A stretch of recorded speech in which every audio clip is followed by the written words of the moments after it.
Mesdames et messieurs, chers téléspectateurs qui nous suivez maintenant, nous sommes ravis. Permettez à tous les de vous savoir nombreux et à nous suivre chez vous. Et aujourd'hui, là, nous sommes ravis d'être sûrs que vous suivez ce premier numéro du magazine intitulé Questions d'éducation nationale. Questions d'éducation nationale, un magazine que vous allez devoir désormais suivre régulièrement pour aborder toutes les questions qui se posent dans le secteur de l'éducation en République démocratique du Congo. Mais ce magazine va aussi nous permettre de pouvoir sensibiliser les enseignants et syndicats des enseignants sur leurs droits et obligations, disons, et devoirs, obligations dans leur secteur de l'éducation.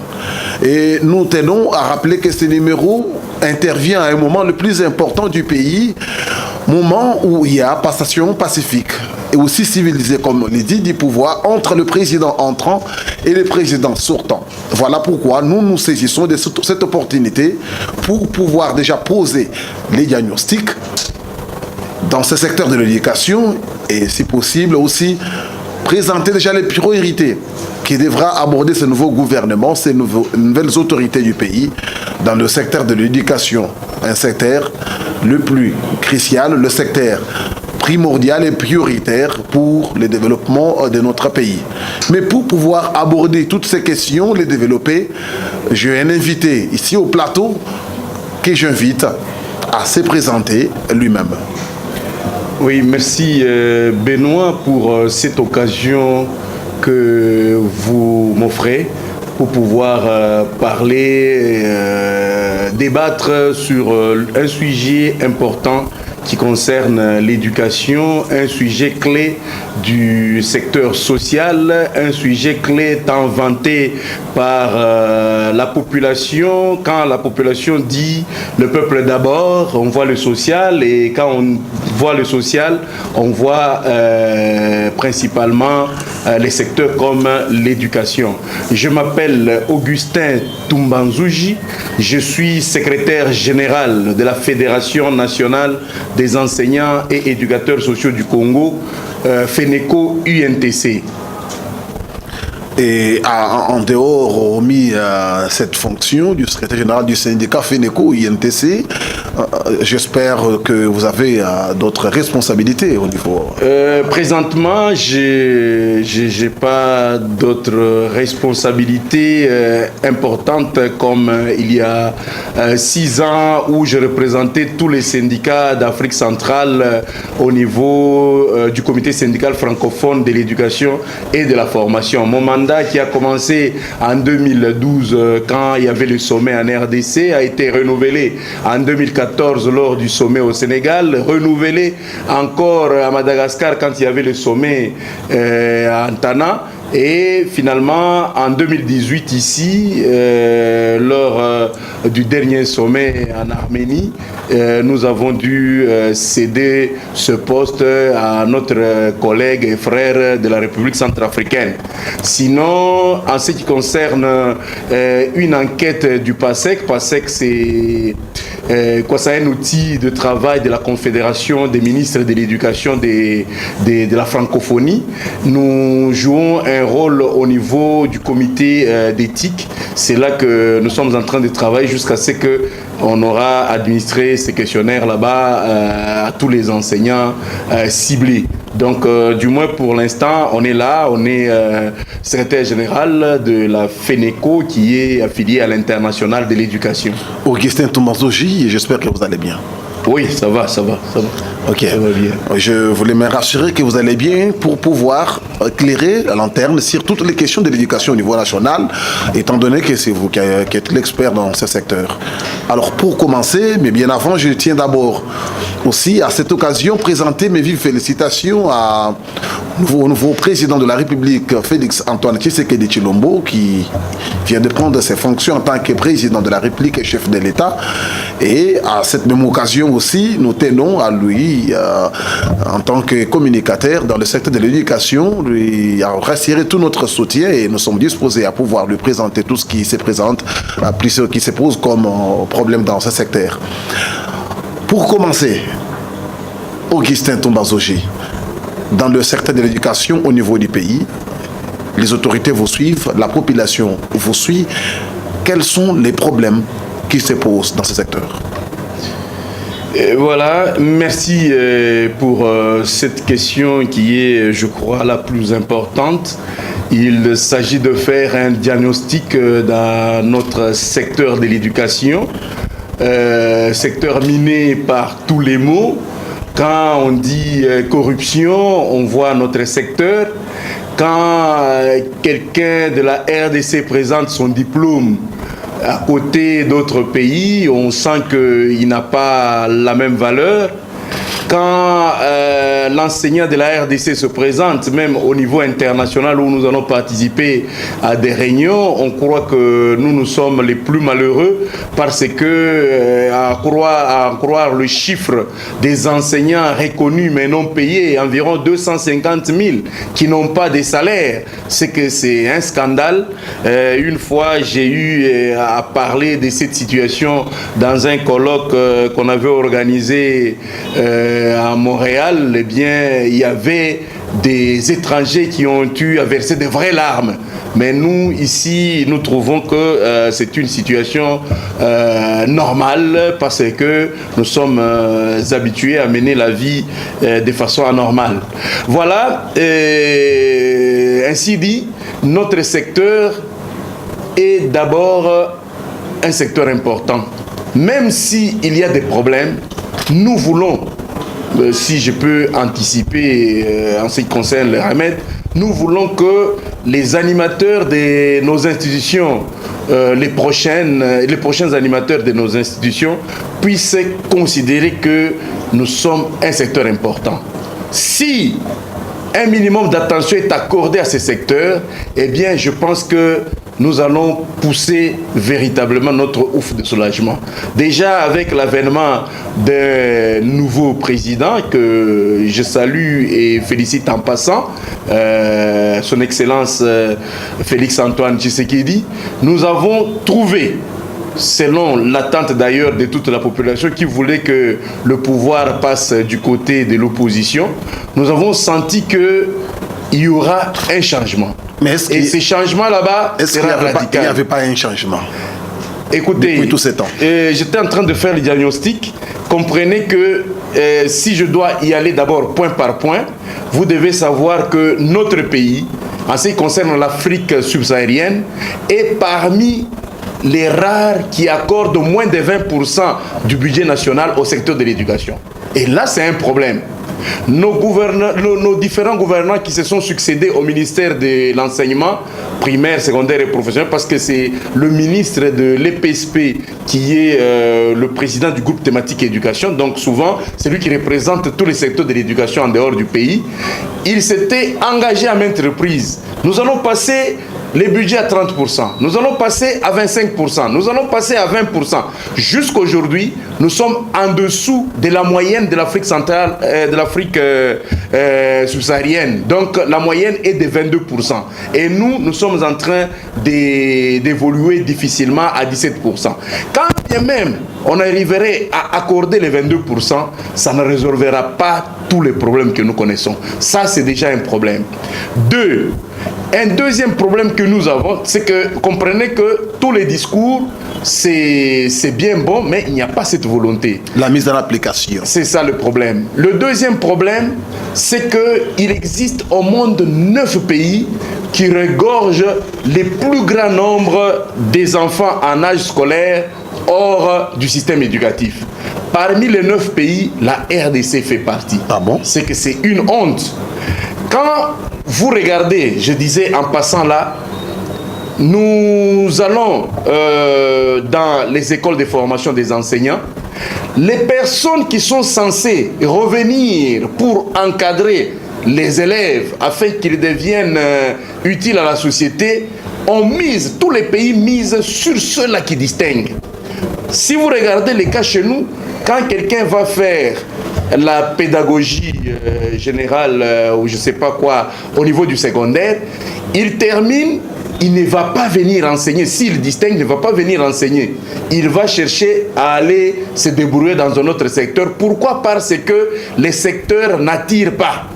Quand quelqu'un termine à l'université, il distingue, comprenez qu'il va chercher à jouer au DVD ou je ne sais pas quoi, pour pouvoir aller trouver mieux ailleurs. Ça ne va pas. Ça, c'est un problème.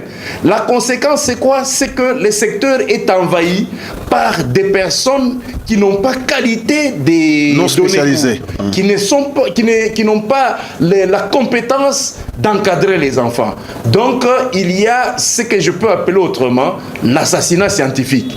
Maintenant, tout ça, c'est causé par un problème. Le vrai problème, c'est le premier, la démission de l'État. Comprenez que nous avons fait des engagements au niveau international. Comment vous dites que l'État a démissionné alors que nous avons vu les efforts être fournis? Nous sommes des pays souverains, comme on peut dire. Chacun est en train de mener la question selon son entendement. Quand un pays est débordé par ces problèmes, ses habitants commencent à migrer vers d'autres cieux. Maintenant, quand on remarque dans les pays en dehors de nos frontières qu'il y a beaucoup de gens qui viennent vers eux, ils se disent non, il y a lieu de faire la mondialisation. Faire en sorte que la vie soit heureuse où que l'on soit sur cette planète Terre. Donc il faut faire de certains problèmes des voisins, même si ils sont dans un pays souverain, faire de leurs problèmes les problèmes de tout le monde. C'est comme ça que nous nous retrouvons aujourd'hui en train de discuter, en train de nous mettre d'accord sur des objectifs du millénaire. Il y avait les objectifs du millénaire pour le développement, maintenant il y a les objectifs du développement durable. Et là, tous les pays sont appelés librement à faire des engagements. Des engagements dans les secteurs clés de la vie nationale. Des engagements en rapport avec la promotion des droits des femmes. Les engagements en rapport avec la promotion des droits à l'éducation. C'est comme ça que depuis 2000, avec l'OMD 6, qui est l'éducation pour tous, nous nous retrouvons avec l'ODD 4 pour renforcer ce que l'on avait commencé à entreprendre depuis 2000. Nous nous retrouvons, en résumé, en train de faire des efforts. Où que l'on soit, un État doit assurer l'éducation publique de qualité à tous et à toutes. Nous tenons à rappeler que cette émission est essentiellement consacrée aux questions de l'éducation nationale. Et je rappelle aussi que la question de l'ODD 4 a été aussi adoptée en 2015 à Incheon, en Corée, lors des assises du Forum mondial de l'éducation. Là, les gouvernements du monde entier ont pris des engagements pour pouvoir permettre l'accès à une éducation de qualité pour tous d'ici 2030. Notre gouvernement est engagé et est sur la bonne voie. Voilà. Donc notre gouvernement est engagé. Et pour montrer que les engagements là-bas n'étaient pas des faits isolés de ceux-là qui ont représenté le pays, nous avons coulé ça en loi dans les textes. Nous avons la loi cadre qui est sous mes yeux, nous avons la Constitution, et partout là, on a dit l'éducation publique. Donc l'enseignement dans les établissements publics doit être gratuit. Et aujourd'hui, ça doit être gratuit jusqu'au niveau des deux premières années du cycle secondaire. Alors, pour y arriver, on a mis sur pied ce qu'on appelle la stratégie sectorielle de l'éducation et de la formation. Toute la société civile qui œuvre dans le secteur de l'éducation, ainsi que les gouvernements et les autres partenaires, nous nous sommes retrouvés pour déterminer les trois axes importants qui pourront nous conduire justement à réaliser cette éducation publique de qualité pour tous. Alors, les trois axes, nous avons parlé de l'accès, nous avons parlé de la qualité, nous avons parlé de la gouvernance. Car vous savez, on ne peut pas seulement construire des écoles, prendre les enfants, les amener là-bas pour rien, juste pour tuer les temps. Il faudrait que les enfants aillent à l'école, qu'ils puissent acquérir le minimum des connaissances qui sont préparées pour eux à chaque niveau, à chaque étape de l'enseignement. Vous êtes syndicaliste parce que nous sommes en train d'étaler, de faire les diagnostics, les problèmes qui se posent dans le secteur. Parmi le secteur où on retrouve beaucoup de revendications, c'est le secteur de l'éducation. Les enseignants crient tous les jours, leurs syndicats, vous-même, vous êtes syndicaliste, vous criez tous les jours rémunération, amélioration des conditions sociales des enseignants. Qu'en est-il le problème? Pourquoi vous n'êtes pas toujours satisfait? Ce problème là-bas, il tient et de la gouvernance, et de l'accès, et de la qualité. De l'accès comment? Parce que pour que les enfants puissent aller à l'école, rencontrer des enseignants en place, il faut qu'il y ait ces enseignants là-bas qui sont payés. Or, si le gouvernement ne paye pas environ 250 000 enseignants qu'il est en train d'employer lui-même, c'est que la conséquence, c'est quoi? C'est que les parents devront, à ce moment-là, substituer le gouvernement. C'est comme ça que les parents sont en train de prendre en charge l'éducation à 73%. Ce qui fait que les parents qui n'ont pas de moyens, les enfants sont condamnés à rester à la maison. Et quand les enfants restent à la maison, c'est que nous n'aurons pas atteint les objectifs du développement durable. Écoutez, s'il vous plaît, vous êtes en train de dire que 250 000 enseignants non payés, mais alors que je me rappelle, le ministre de l'Éducation, Moussa Mena, rappelait tout le temps que l'enveloppe du budget de l'éducation, c'est beaucoup plus pour les salaires des enseignants. Oui, écoutez, il y a environ 400 quelques mille enseignants qui sont payés. Il y a 150 000 qui figurent dans les listings de paye mais qui n'ont pas de salaire. Et puis il y a 100 000 qu'on considère comme nouvelles unités. Toutes ces catégories d'enseignants sont reconnues, mais il y a cette discrimination-là où on donne aux uns, on ne donne pas aux autres. Les uns, on les reconnaît avec salaire, les autres, on les reconnaît sans salaire. Les autres, on dit qu'ils sont nouvelles unités. Combien on donne aux autres? Ceux qui touchent déjà, combien ils reçoivent, vous qui avez la maîtrise? Oui, ceux qui reçoivent, je disais, ils sont environ 400 000. Combien reçoivent? Combien? La moyenne des salaires dans notre pays, c'est 85 $ par mois. 85 $? Oui, c'est 85 $ par mois, la moyenne des salaires dans notre pays. Eh bien, en dehors des salaires, la loi est claire. Il faut non seulement donner les salaires, il faut assurer les logements, les soins médicaux et puis le transport. Si nous nous sommes battus depuis de longues dates pour pouvoir mettre sur pied la mutuelle de santé, c'est dans le cadre de montrer au gouvernement qu'il a intérêt d'investir dans les droits reconnus aux enseignants pour, n'est-ce pas, arriver à justement à réaliser la qualité de l'enseignement. C'est comme ça que nous avons une mutuelle de santé, mais qui ne s'est pas encore très développée. Il paraît que cette mutuelle souffre encore de la mainmise des autorités politiques. Bon, ça c'est une autre paire de manches. À ce que je sache, et qu'il y a eu beaucoup de convoitises, il y a eu beaucoup de problèmes. La mutuelle de santé, elle avait un système de gestion qui dépendait des textes légaux qui existaient en ce temps-là. Aujourd'hui, avec la nouvelle loi qui date, je crois, de l'année passée ou de 2017, il est clair qu'il y aura beaucoup de changements en ce qui concerne la gestion même de la mutuelle de santé.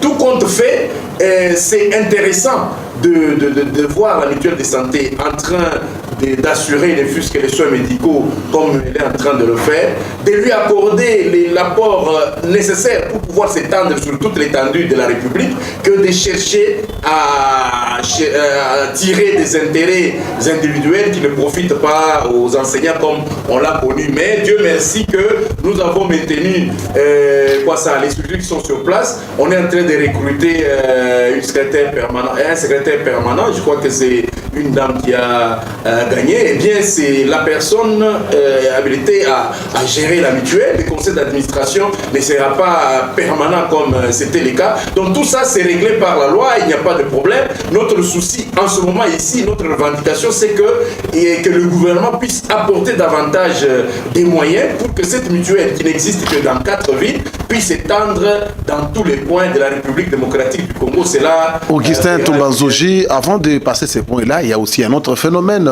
beaucoup plus décrié dans le secteur, et vous en savez plus, la marchandisation de l'éducation. Qu'en est-il? Oui, vous voyez, je voulais aborder toutes ces questions comme j'y allais là. De toute façon, c'est pas grave. il faut comprendre qu'il y a certaines personnes qui sont en train de gagner illicitement de l'argent dans les secteurs de l'éducation. Et ceux-là qui sont considérés comme garants, ceux-là qui doivent faire en sorte que l'on puisse appliquer les engagements pris en rapport avec l'ODD 4, ce sont ceux-là justement qui sont en train d'encourager la marchandisation. Et au niveau les plus bas, on ne peut que faire comme on l'entendait l'autre fois, l'exemple vient d'en haut. Est-ce que vous pouvez vous imaginer que on prend des dispositions pour dire, écoutez, pour pouvoir arriver à supprimer tous les frais, nous commençons par ne pas bouger ce qu'il y a. École publique ou école privée, vous n'avez pas le droit d'augmenter les frais scolaires. Vous devez rester là où vous êtes et au fur et à mesure, nous allons voir ensemble comment réduire tous ces frais. Au lieu, je ne sais pas, des 20 frais, nous allons voir comment d'année en année passer à 10, 5, 3 jusqu'à 0. Mais au même moment, ce sont les autorités du pays qui font passer les bulletins qui se vendaient à 100 francs, qui le font passer de 100 francs à 1000 francs. 100% d'augmentation. C'est 1000% d'augmentation, 900% d'augmentation. Et cet argent doit être versé par un PESA de n'importe quel territoire pour arriver à Kinshasa. Comment voulez-vous que les Minerval qu'on payait de 250 francs doit passer à 1000 francs, augmentation de 300%? Comment voulez-vous que les diplômes d'État qui se retiraient gratuitement doivent se retirer maintenant à 20 $? Et chacun, partout où il se retrouve, il dit l'exemple vient d'en haut, il y a très peu d'écoles qui demandent 20 $. Tout le monde demande 50, 100 $, même au-delà. Comment vous pouvez vous imaginer que l'on puisse rester là en train d'attendre l'éducation de qualité pour tous avec une immoralité de ce niveau-là? Donc les secteurs, nous les connaissons. C'est un secteur qui peut faire mieux pour la population. Je disais dans l'introduction que quand on dit social, quand on dit le peuple d'abord, il y a les secteurs qui sont les plus visibles, c'est la santé, l'éducation et autres. Et si l'on voudrait faire quelque chose, et si vraiment nous devons pousser un ouf de soulagement, il faut un changement radical dans le secteur. Oui, vous allez formuler bientôt les recommandations. Nous tendons lentement et sûrement vers la fin de notre émission. Espérons que maintenant, là, il n'y aura plus encore les frais Kiumbuta, il n'y aura plus la vente de forme dans les écoles. Les gens se défendent, on dit les frais là-bas, c'est à tort qu'on les appelait les frais Kiumbuta. C'était des frais qui étaient pris des concerts avec la société civile, les comités des parents en avant, tout ça. C'est là justement que je voudrais revenir parce que j'ai parlé de l'accès. Et je n'ai pas parlé de la qualité parce que pour que les enfants aillent à l'école et qu'ils apprennent des choses, il faut améliorer la qualité de l'enseignement. Comme ça, les enfants vont terminer, ils vont être utiles pour la société, ici utiles pour eux-mêmes. Et puis, ils n'auront pas à chercher à aller trouver de l'emploi ailleurs, ils ne chercheront pas à aller continuer les études ailleurs. Donc, il faut la qualité. Maintenant, en ce qui concerne la gouvernance, il y a un problème. Un problème qui demanderait à ce que l'on convoque, par exemple, les États généraux, les États généraux ou une table ronde sur l'enseignement national, pour que les gens se disent la vérité en face. Pour que l'on se retrouve non pas en sujet et roi, on se retrouve en partenaire de l'éducation pour parler des mots qui rongent notre système. Comment voulez-vous que quand on impose les frais, on doit prendre un pourcentage et faire une rétrocession au comité des parents par exemple? C'est pas possible. Comment les membres du comité des parents doivent avoir des enfants qui ne payent pas dans les écoles? Alors que les enseignants qui devaient en principe payer 50%, il y a toujours une résistance dans nombre d'écoles. Comment voulez-vous que les parents ne choisissent pas librement leurs représentants? On impose par secteur une organisation des parents spécifique. Comment voulez-vous que nous allons, nous syndicalistes, on fait des élections, déjà au niveau des services centraux. Les syndicats qui sont sortis majoritaires, ils ne se retrouvent pas à la table des négociations. Les ministres choisissent lui-même les syndicats. Choisissent par arrêté ministériel, ils choisissent les collaborateurs. Comment vous pouvez imaginer un système comme ça pour que ça évolue? On choisit ceux-là qui ne peuvent pas dire la vérité pour qu'ils puissent toujours continuer à maintenir le système dans l'état où il se trouve. Alors, Augustin Tombazouji, les autorités du pays vous suivent, vous êtes suivis dans le monde entier, cher. Il y a les internautes qui sont connectés, qui vous suivent. Est-ce que vous avez des pistes de solutions? Bien, vous avez tout juste décrié, dénoncé. Oui, bon. Maintenant, à vous de présenter quelques propositions, voilà. Quelques pistes de solutions. Pour trouver la solution à ces chaos, il faudrait nécessairement commencer par convoquer les États généraux. Avec pour objectif, pas des trucs qui prennent des mois, mais on arrive là-bas pour nous dire la vérité sur ce qui concerne notre secteur et puis faire des recommandations idoines à notre gouvernement de manière à ce qu'il puisse s'impliquer. C'est comme si nous avons un ministère, mais le ministre n'est pas mieux écouté. Parce que quand quelqu'un quitte la RDC, au nom de la RDC, il va prendre des engagements. Il dit, nous allons amener le budget à 25%. Je pense que c'est au nom du gouvernement, il a engagé le gouvernement. Mais qu'est-ce qui fait qu'on n'arrive pas à atteindre 20%? C'est qu'il y a et ça ne va pas. Ou alors, il faudrait faire de quoi? Du ministère là-bas, un ministère d'État ou bien une vice-primature. Je ne sais pas. Donc ça dépendra des résolutions des États généraux qu'on va organiser. Parce que lors de ces États généraux, nous allons parler, même les statuts des écoles. On dit école conventionnée.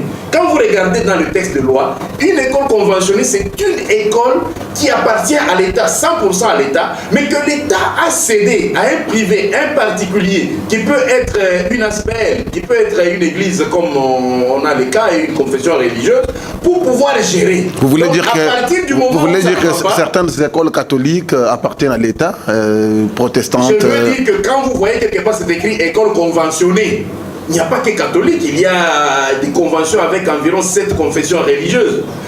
Tout ce qui est comme école conventionnée, ce sont des écoles 100% de l'État.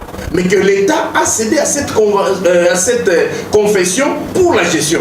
À partir du moment où il y a l'abus, l'État peut reprendre la gestion de ces écoles. Est-ce que quand vous regardez là, ces écoles là-bas, ce sont des écoles de l'État? Ou bien les écoles privées catholiques? Je ne peux pas répondre. Il y a aussi des écoles privées d'une confession religieuse. Ça, c'est normal. Ce n'est pas pour l'État. C'est privé, comme le cardinal Mosengo. Ça, c'est privé, mais catholique. Mais il y a des écoles qui sont publiques, mais c'est un diable de quelqu'un. Nous allons bientôt chuter, Augustin Tombazouji. Dans ce secteur, les défis sont énormes, mais il y a quand même des priorités que l'on peut aborder s'il faut que ces nouveaux gouvernements, ces nouvelles autorités, que le président de la République qui va vous suivre puisse quand même aborder quelques axes prioritaires. Lesquels selon vous? Voilà, le premier, c'est, je ne sais pas si c'est un axe, c'est d'abord améliorer le dialogue dans les secteurs. Améliorer le dialogue, c'est tout de suite pour nous enseignants, commencer par payer les enseignants qui ne sont pas payés. Parce qu'il n'y a pas meilleure école que les enseignants. Donc, il n'y a pas... Les établissements scolaires dépendent des enseignants. Toutes les théories en dehors de celles-là, c'est faux. Une école, c'est d'abord les enseignants. Et des enseignants mieux soutenus. Qu'on les paye combien? Qu'on les paye combien? Dans un premier temps, il s'agit, parce que qu'on les paye combien, moi je vais dire tout de suite qu'on paye les barèmes de Moody.